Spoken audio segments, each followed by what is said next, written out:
Hola a todos, comenzamos el 2026, espero que sea un muy buen año para todos.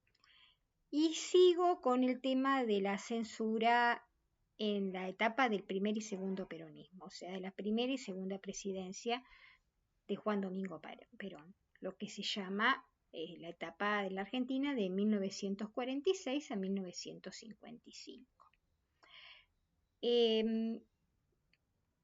Lo había dicho en anteriores videos, quienes más se vieron expuestos a las cuestiones de censura, digamos, y prohibiciones y cierta persecución, digamos, fue el teatro independiente. Porque el teatro independiente surge de grupos ligados a los partidos de izquierda.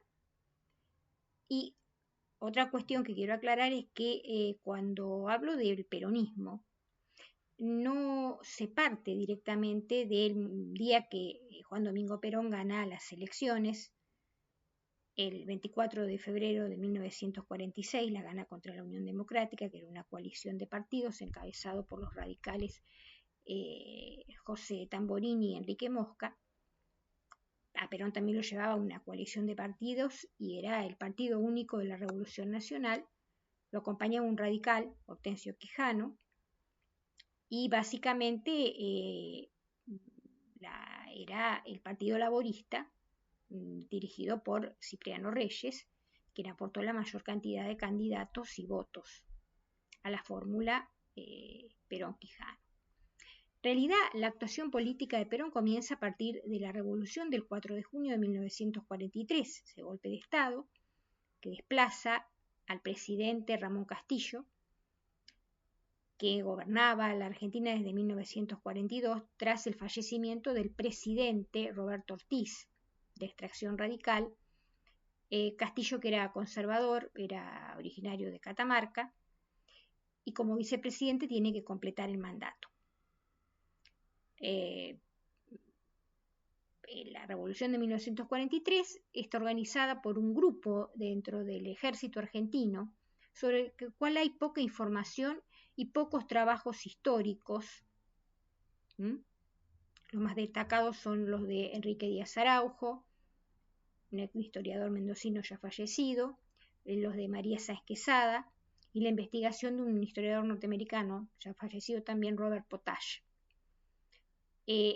Este grupo, algunos dicen que era una logia masónica, una sociedad secreta, en realidad era Grupo Obra Unificación o Grupo de Oficiales Unidos. Lo integraban oficiales del ejército jóvenes entre los 35, los 45 y 50 años, y tenían un programa político alineado con el nacionalismo, con simpatías hacia el eje, o sea, Alemania, Italia y Japón.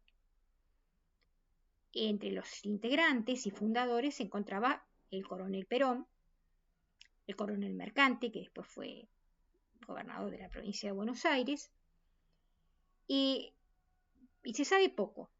O sea, digo, estas son las investigaciones más serias sobre el GOU, son estas, porque se manejaban con cierto secretismo.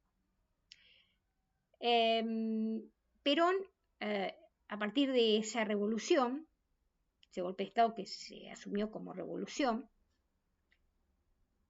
ocupó los cargos primero de secretario de Trabajo y Previsión, y después llegó a ser ministro de Guerra y vicepresidente de la República. Bueno, o sea que la acción política de Perón comienza ahí. Anteriormente él había sido delegado militar en Chile y profesor del Colegio Militar, del Liceo Militar, la Escuela Superior de Guerra, y había cumplido, bueno, en realidad no era una misión diplomática en Italia. En Italia lo habían mandado a estudiar tácticas de guerra de montaña en el norte de Italia, y bueno, ahí él asistía a clases en la universidad. En Europa y en Estados Unidos son comunes las clases abiertas en la universidad para cualquier persona que quiera ir. Y bueno, ahí él toma conocimiento con el régimen fascista, viaja a Alemania, acompaña a los cadetes era muy común. Se mantuvo esa tradición de que como estaban formados en el militarismo prusiano, el colegio militar, y Perón había sido formado en el militarismo prusiano, a los alumnos de que tuvieran buenas notas cuando egresaban como subtenientes, con el grado de subtenientes, se los mandará de viaje a Alemania, que era visto como el país con el ejército más moderno y poderoso del mundo, por la influencia que tenía desde fines del siglo XIX, principios del siglo XX, después que fuera su director, el general José Félix Uriburu, que después fue presidente de la República tras el golpe de Estado de 1930, que derrocó al presidente Hipólito Yrigoyen. Esto está documentado en el relato peronista de la escritora y periodista Silvia Mercado. Yo sabía este viaje porque un primo de mi abuelo, que era militar, primo, no, mi abuelo era civil, pero había viajado con Perón y era comentario que mi casa era constante. Fulanito fue con Perón a Alemania, cuando egresó del colegio militar. Entonces, ahora se está investigando. Es un viaje que duró de 1939 a 1941 y se termina abruptamente porque el avance de la guerra, de la Blitzkrieg, la primera etapa de la guerra en que Alemania era prácticamente invencible, la única resistencia de Inglaterra. Estados Unidos va a entrar en la guerra recién en diciembre de 1941 tras el ataque de Pearl Harbor, el ataque que perpetran los japoneses. Entonces, por una cuestión de seguridad, se repatria a toda esta gente que estaba haciendo un viaje de estudios.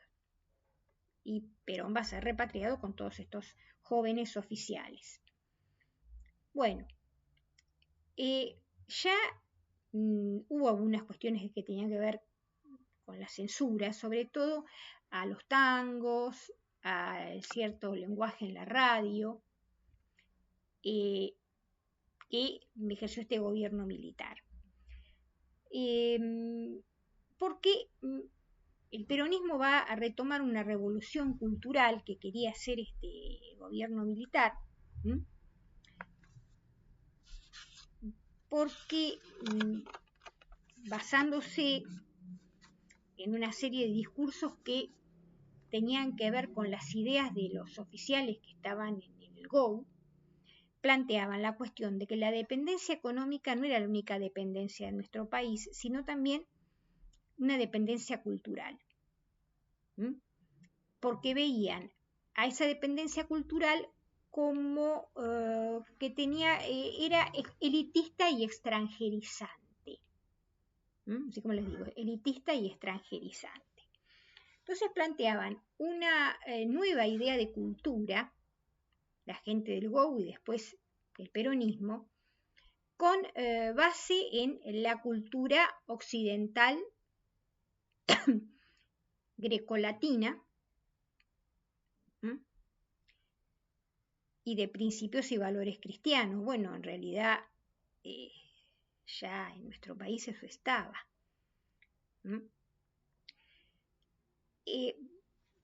Se empiezan a volcar más hacia estudiar el acervo cultural hispánico, no tanto de la admiración por lo francés, como era la cultura liberal a partir de la década de 1880.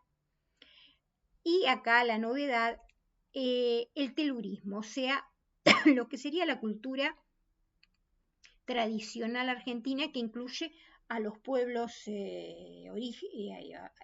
aborígenes, por supuesto que evangelizados por los españoles. O sea, lo que sería todo el tema del folclore, ese tipo de elementos que había dejado de lado el cosmopolitismo de la generación del 80, volcado en los colegios nacionales de Mitre y en las escuelas normales de Sarmiento. Y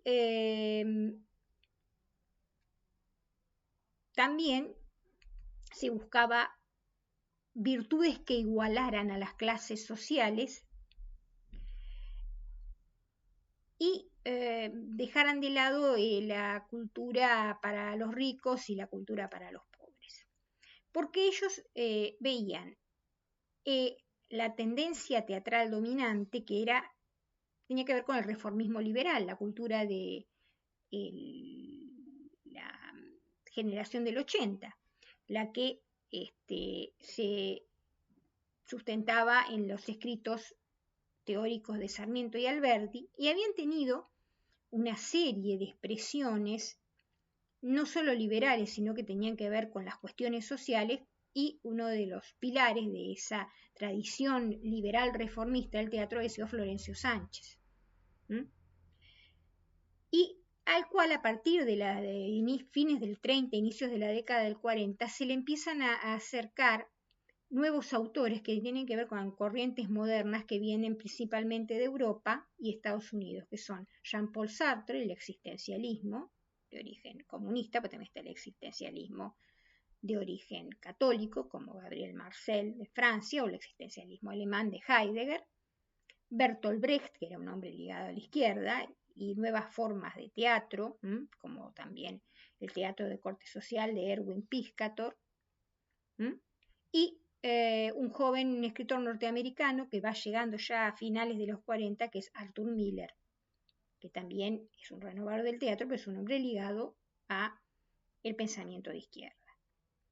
Este tipo de análisis lo hace Osvaldo Pelletieri, un historiador argentino especialista en el tema del teatro independiente y del teatro del siglo XX, tanto en lo popular como en lo oculto, y marca esta cuestión de la cultura que quería el peronismo acercar a la gente y la cultura del reformismo liberal, pero que tenían algunos elementos en común, porque la tradición grecolatina está también Alberdi toma elementos del pensamiento griego y el pensamiento romano, y Sarmiento también lo hacía. O sea, la filosofía griega, razonamiento filosófico, y el derecho romano. Lo que se había dejado de lado, porque se lo consideraba retrógrado, era la vertiente española, hispanista, y la vertiente católica. No había problema si la vertiente católica venía de otro país, como Francia, por ejemplo. Por eso existe el existencialismo católico francés de Gabriel Marcel, o el pensamiento católico de Maritain. Eso era visto de otra forma. Pero España y el catolicismo que venía de España era visto como algo atrasado. Sin embargo, había una gran influencia dentro de grupos católicos de otros escritores, los escritores conversos ingleses como Belloc, Chesterton, porque también hubo católicos antiperonistas. Otro tema que no se estudia del todo. Bueno, entonces, comenta Pelletieri en un trabajo, Pelletieri falleció en 2011, aunque los trabajos de él, los libros de él todavía se pueden seguir consiguiendo en algunas mesas de saldo en la calle Corrientes, son textos sobre el teatro editados por la editorial Galerna.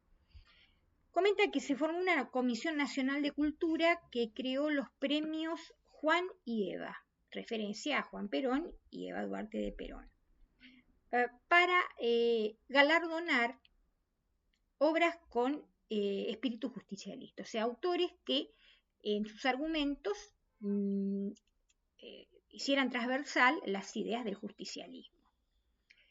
También se le dio mucha importancia a funciones gratuitas de temas criollistas, no tanto temas extranjeros, sino temas criollistas, y autores criollistas como Claudio Martínez Paiva y Alberto Bacareza.